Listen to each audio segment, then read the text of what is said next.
There's a stillness to towns like these, almost haunted by the idle mines and the ghost of prosperity that packed up when the mines shut down. But hope has returned to Cobalt, Ontario. The potential here is huge. This thing's typical like a cobalt camp. Frank Bassa, CEO of Canada Cobalt Works, is going back into this 100-year-old silver mine looking for a rare and increasingly precious metal, the mineral this town was named after. So here is a high-grade vein right above you, and you can see that's over a foot wide there.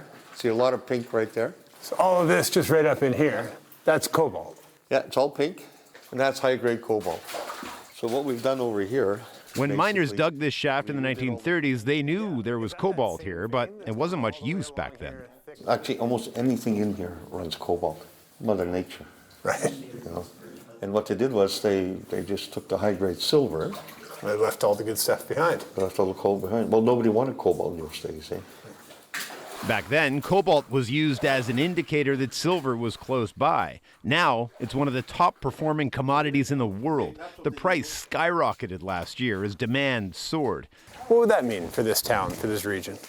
Huge. Most people don't know the history of this place, but you know, they actually had an opera here, had a ballet. They had streetcars. They had, actually the hockey team started here. The Toronto Exchange started here. The provincial police started here. Northern miners started here, right, you know. Right. They found silver here in 1904 while laying the railway, at the time making Cobalt, not Toronto, the economic hub of the province. But by the 60s, mining slowed, the region fell on hard times. Now there hasn't been an active operating mine here since the 1980s.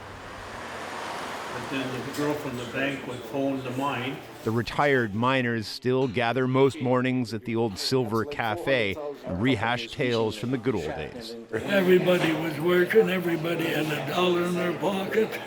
We had lots of stores, we had grocery stores, drugstores, hotels, right, everything. Now we have nothing. Bill Montgomery made 58 cents an hour working the mines when he started in 1946. We had one stope there around 27 feet wide. You're kidding. 27 feet of just little dots of cobalt everywhere. Well, it was all through the Disseminated. Right. You guys have a good day in town. There are a lot of anecdotes, the old-timers themselves, or stories handed down. Go here, you're going to find silver, you're going to find cobalt. And it's the charm of a town like this. Trent Mell's job is trying to separate fact from fiction. His company, First Cobalt, has spent millions of dollars drilling and poring over core samples. As the world goes electric, he knows phone companies and car companies will need ever more cobalt. So he's racing to find enough to meet that demand.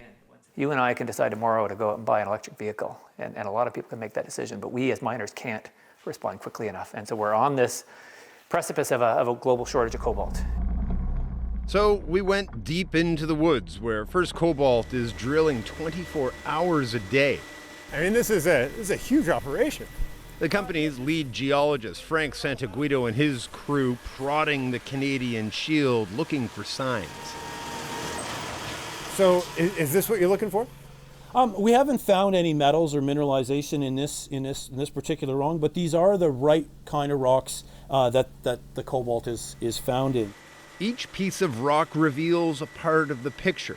Is there enough to warrant a mine here? For now, they can only say, maybe. It may be in that next drill hole. Always hope. Always. Hope that after all these years, mining and the prosperity that comes with it could return to this region. Peter Armstrong, CBC News, Cobalt, Ontario.